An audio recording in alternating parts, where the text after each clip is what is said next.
Okay, so today we're going to take a deep dive into a place that's pretty special, Kanyakumari. Yeah, Have you ever heard of it? yeah, Kanyakumari I have. So it's down in Tamil Nadu in India, and it's literally like right at the very southern tip of the Indian subcontinent. Yeah, it's right. It's about as south as you can go in India. Right, and it's where like the Bay of Bengal and the Arabian Sea and the Indian Ocean all come together. The confluence of three major bodies of water right there. It's pretty amazing geographically. I know, it's like, whoa. And the thing that just blows me away is that you can see the sunrise and the sunset over the ocean from the same spot. Yeah, you don't get that very many places on Earth. I know, isn't that wild? And from what I understand, on certain days, it's just spectacular, like you wouldn't believe. Yeah, so we gotta dive into this place, Kanyakumari, figure out what is it about this place that's so special? You know, what's the allure besides just that crazy sunrise and sunset combo? Well, I think it's a combination of things. Yeah. The natural beauty is certainly a big part of it. But it's also a place of immense spiritual importance. And it's got this really rich cultural heritage, so there's a lot to unpack there. Yeah, well, let's start unpacking. Let's start with some of the top attractions. You know, if you were to go to Kanyakumari, where would you tell people to go first? Oh, there's so many amazing places to see. But I think you got to start with the Vivekananda Rock Memorial. Okay, I've seen pictures of this. It's like this. It's like out on a little island. It's just offshore. You can take a ferry out there. Okay. And it was built in honor of Swami Vivekananda. Oh yeah, I remember reading about him. Yeah, he was a key figure in introducing Hindu philosophy to the West back in the late 1800s. Yeah, and he like meditated on this rock, didn't he? That's right, in 1892, just before he headed off to the World Parliament of Religions in Chicago. I mean, that's some serious meditation to get ready for something like that. I know, right? And the setting itself, it must have been incredible, just this rock out in the middle of the ocean with these expansive views all around. It's got to be like super serene and peaceful, right? Yeah, the sources say it's very tranquil and the panoramic views are just breathtaking. So that's like must-see #1 Vivekananda Rock Memorial. Absolutely. What about right next door to it? There's the Thiruvalluvar statue. Oh, yeah, that's another iconic landmark. It's a massive statue of the Tamil poet and philosopher Thiruvalluvar. Yeah, and his work, the Thirukkural, it's like a super important piece of Tamil literature, right? It's considered a masterpiece, and the statue itself is 133 feet tall. 133? Is that significant? It is. It represents the 133 chapters of the Thirukkural. Wow, so they really put some thought into that. They did. It's a really impressive tribute. Okay, so you've got those two out on the water, and then coming back to the mainland, there's a church, isn't there? Yeah, the Our Lady of Ransom Church. It's beautiful from the pictures I've seen, all white. Yeah, it's a really striking building with Gothic architecture and a really peaceful atmosphere inside. It seems like Kanyakumari's got like this really interesting mix of religions. Yeah, you've got Hindu temples and Christian churches and even some mosques, and they all seem to coexist really harmoniously. That's really cool. Yeah, it's a testament to the tolerance and the diversity of the region. Well, and then there's the big one, right? The Kanyakumari Amman Temple. Oh, yes, that's the heart of it all. Dedicated to goddess Kumari Amman. Yeah, an incarnation of Parvati, and according to legend, this is where she waited to marry Lord Shiva. It's pretty amazing how all these places are so steeped in mythology and history. It is. It's one of the things that makes Kanyakumari so fascinating. Okay, so we've got the top attractions covered.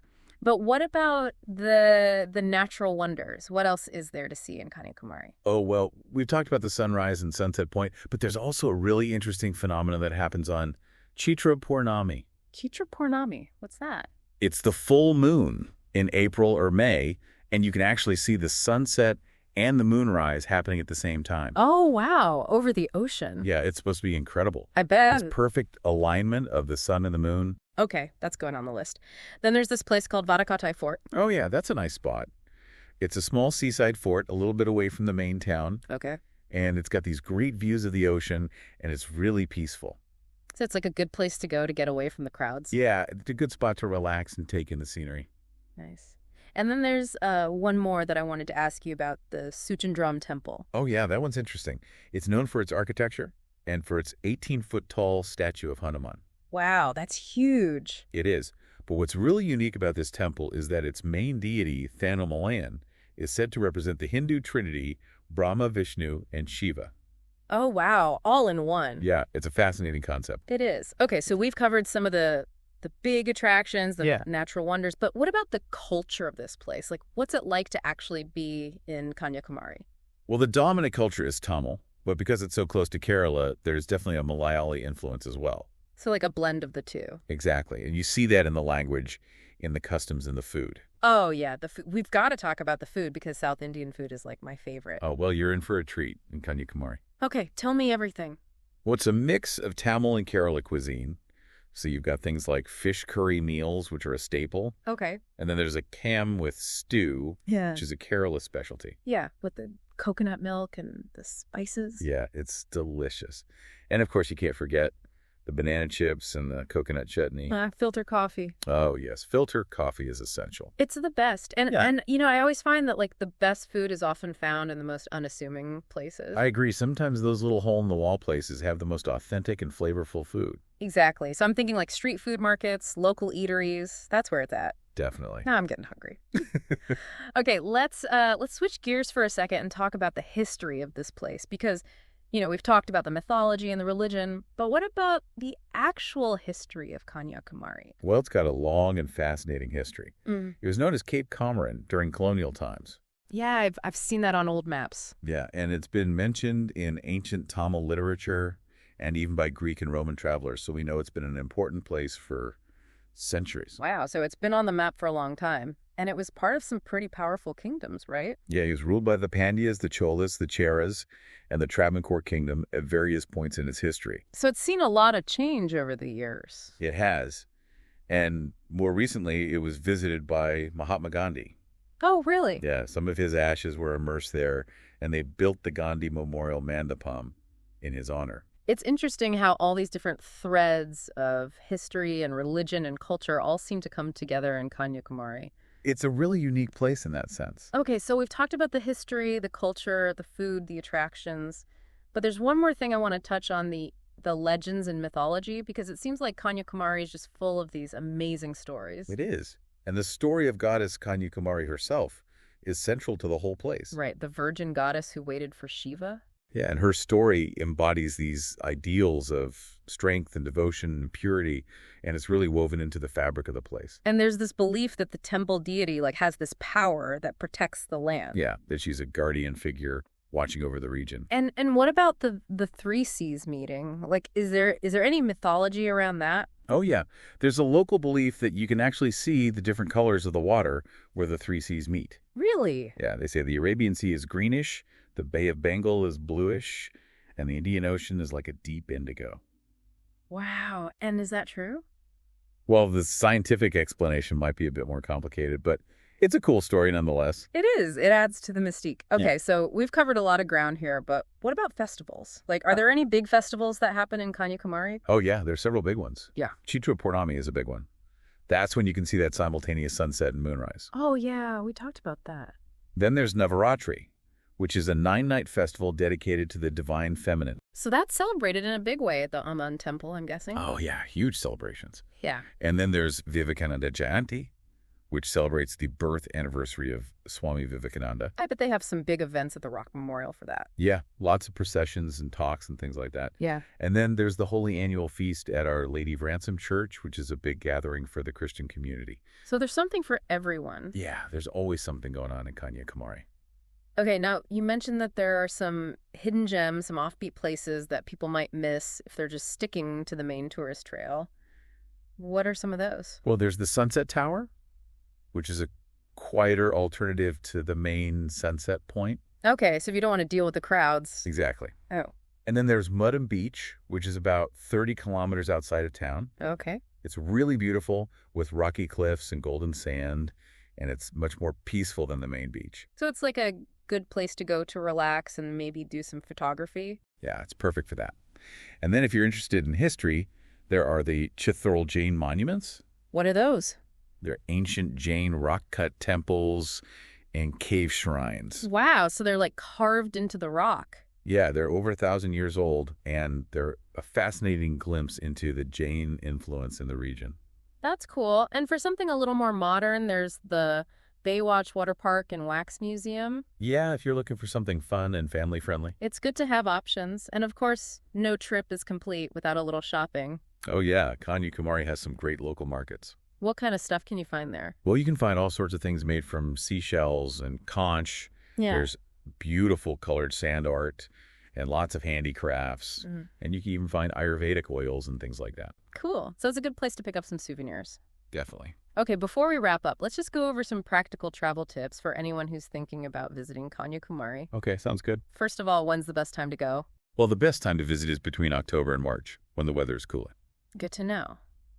And for the ferry to Vivekananda Rock, what are the timings like? The ferries usually run from about 8 a.m. until sunset. Okay, so you've got most of the day to get out there. Mm-hmm. And what about the sunrise? Like, is there anything people should know if they want to see the sunrise? Well, it's a popular spot, so it's a good idea to get there about 15 or 20 minutes early to make sure you get a good view. It's a tip. And food-wise, any recommendations? Definitely try the Kerala-style seafood. It's some of the best in the region. Okay, I'm writing that down. And any tips for photographers? Try taking long exposure shots during the blue hour near the Vivekananda Rock Memorial. You can get some really stunning images. I'll have to try that. Yeah. Okay, so to sum it all up, what makes Kanyakumari so special? Well, it's the only place in India where 3 major bodies of water meet. The Triveni Sangam. Exactly. And that's not just geographically significant, it's also very spiritually significant. And it's literally the southernmost point of mainland India. You can't go any further south. Nope. Unless you want to swim. Right. So it's a really special place in that sense. And the Aman temple is one of the 108 Shakti Pithas. Yeah, which makes it a major pilgrimage site for Hindus. And it's over 3,000 years old. Wow, that's ancient. I know. And there's that legend about the idol's nose ring being so bright it used to mislead ships. Yeah, it's a fun story. And people believe that bathing in the sea at Kanyakumari can cleanse you of your sins.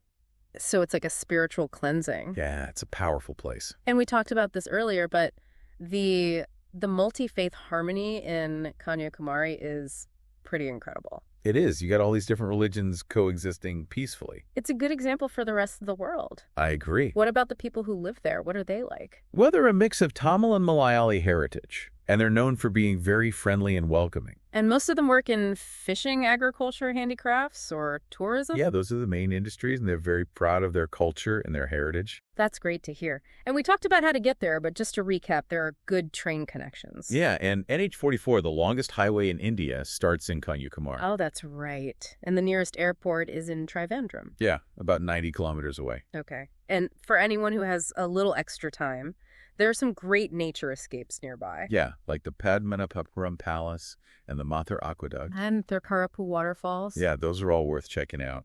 And it's interesting to note that Kanyakumari has been used as a filming location for a lot of movies and TV shows. Yeah, I can see why. It's such a beautiful and dramatic place. Yeah, it's a popular spot for filmmakers. And I was reading that Kanyakumari is also seeing some growth in education and social development. Yeah, the nearby town of Nodrukoil is becoming a bit of a hub for engineering and IT. That's great.